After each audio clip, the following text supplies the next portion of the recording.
Hi, I'm Lisa Johnson. You can reach me at lisajohnsonphd@gmail.com or at CuriousMind on Twitter.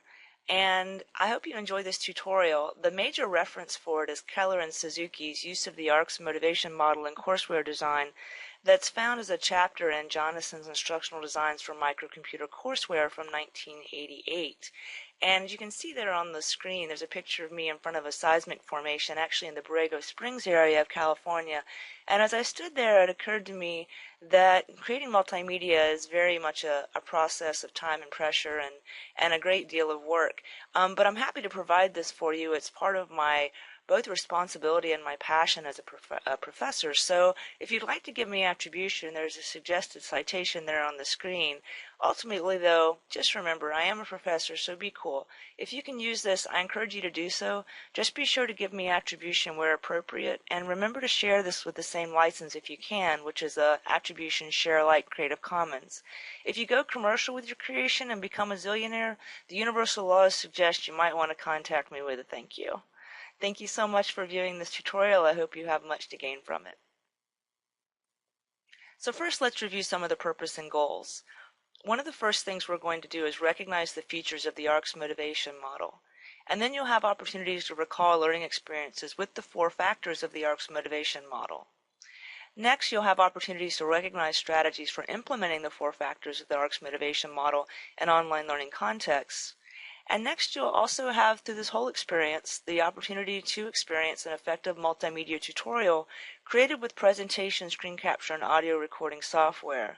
And finally, if you prefer, you can participate in the optional activity, which involves 3 stages: informing, confirming, and transforming. Just a quick note here, multimedia in this tutorial is defined as any multiple medium curated to communicate one or more messages. The messages may range from the intentionally instructional for a specific audience or the unintentionally instructional. This tutorial may serve both purposes, although it was designed with a specific audience in mind.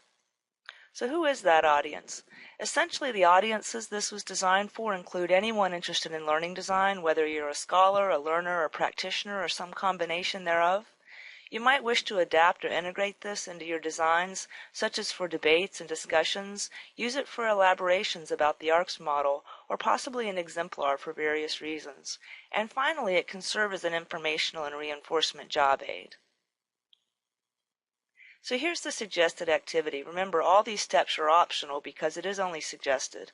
The first step would be an informing activity. As you review the tutorial, you can pause the video and write a response to each of the thinking activities presented with the 12 ARC strategy dimensions. Next, if you prefer, you can do a confirming activity by creating a multimedia presentation that, at a minimum, presents your personal examples from step 1 of the applications and experiences of the 12 ARC strategy dimensions. And finally, as a transforming activity, you could share your creation from step 2 in some public format, such as a video response to this tutorial, and you could send me a hyperlink at lisajohnsonphd@gmail.com. I may use what's submitted to create other objects, so keep that in mind as you submit your links to me. Thanks so much in advance. I hope you take advantage of this optional activity, and perhaps you'll design one of your own as well. Let's start with an overview of the ARCS motivation model. So first, during the late 1970s and early 1980s, Keller developed a 4-factor theory to explain motivation. It's since been elaborated on and applied across the entire learning ecosystem. And it essentially started with ideas and evidence, and as more of those ideas and evidence got added, then we became firmly grounded here with the ARCS as a 4-factor theory or conceptual model. The 4 factors are attention, relevance, confidence, and satisfaction. These inform the conceptual framework or theory, and they act as the guiding strategies that solve instructional problems associated with each factor. And it's because of that aspect of the ARCS model that it also works as a process model. The strategies inform learning designs that seek to stimulate or maintain each of the motivational factors: attention, relevance, confidence, and satisfaction. And each of these feeds into each other so that the more strategies that are employed, the more ideas and evidence come about, strengthening further the conceptual model or underlying theory known as ARCS. That is the basis of this tutorial and the instructional design model that we're discussing. Let's start with the first of the 4 factors, attention. In order for designs to be effective, attention needs to be aroused and it needs to be sustained. This means that learning will involve a state of curiosity, which involves the act of imagination. It's also going to involve a state of sensing, which involves the act of recall. Now, there are several strategies for gaining attention in the classroom in any formal learning context, and these range from perception and inquiry to variability. As each of these strategies are presented on the screen, you may stop a moment and reflect on the questions asked. Jot down your responses if you're taking part in the activity. So first, with perception, you would want to think of a learning experience where you encountered the use of novel, surprising, incongruous, or uncertain events. These would be moments of dissonance or resonance in your learning. As you're designing for perception, it helps to think of experiences you've had where your perception was aroused and possibly sustained. Next is inquiry. Here you would want to think of a learning experience that stimulated information-seeking behavior in you by having you generate questions or a problem to solve, or that posed questions or problems for you to solve. It's always better when the learner can create their own, but sometimes it works to provide those as well. Having students start with inquiry is a great way to grab their attention and sustain it over the learning design. And finally, there's variability. In any design, you'll want to have some variability in your instructional technique. So as you start to think about designing for variability, think of learning experiences where your interest was maintained by a variety of instructional techniques and activities. Next, let's take a look at relevance, the second factor in the ARCS motivation model. In order for designs to be effective, relevance needs to be perceived as helpful for accomplishing goals, whatever those goals are for the learner. This means that learning is going to involve a state of interest, which has the act of intrapersonalization, or self-reflection. There's also a state of wonder involved in learning with relevance, and this involves the act of anticipation of what's coming next, how it's going to serve the goals, and the entire learning moment. There are three categories of strategies or dimensions for relevance as well: familiarity, motives, and goals. Starting with familiarity, if you're going to design in this area, you'll want to think of a learning experience that uses language and examples that relate to your experiences and values. For goals, you'll want to think of a learning experience that provided you with statements or examples of the objectives and utility of the instruction, and either presented goals for accomplishments or had you define them. Having learners define goals is very effective for making sure the instruction is relevant to their needs. And finally, goals in general and motives. You'll want to think of learning experiences where the teaching strategies match your tendencies and preferences. This is important because in order to have strategies that match your tendencies and preferences, you'll want to be aware of those. Multiple styles and inventories and profiles of preferences for learning are available, and it's encouraged that you would incorporate these into your design, or at least as part of some pre-assessment in the instructional design process. This falls into an analysis stage for design, of course. Moving on to confidence, the third factor in the motivation model, we can see that in order for designs to be effective, confidence needs to be perceived as involving some level of success. The learner needs to go into the learning situation, in other words, anticipating some form of success. This means that learning is going to involve a state of challenge and the act of effort. And so this involves a certain level of motivation that we've been able to hopefully arouse in the learner through attention getting and relevance setting, and to the point that when we reach the confidence stage in our design, the learner has this as perceived at this point that's something that they can achieve and do so well.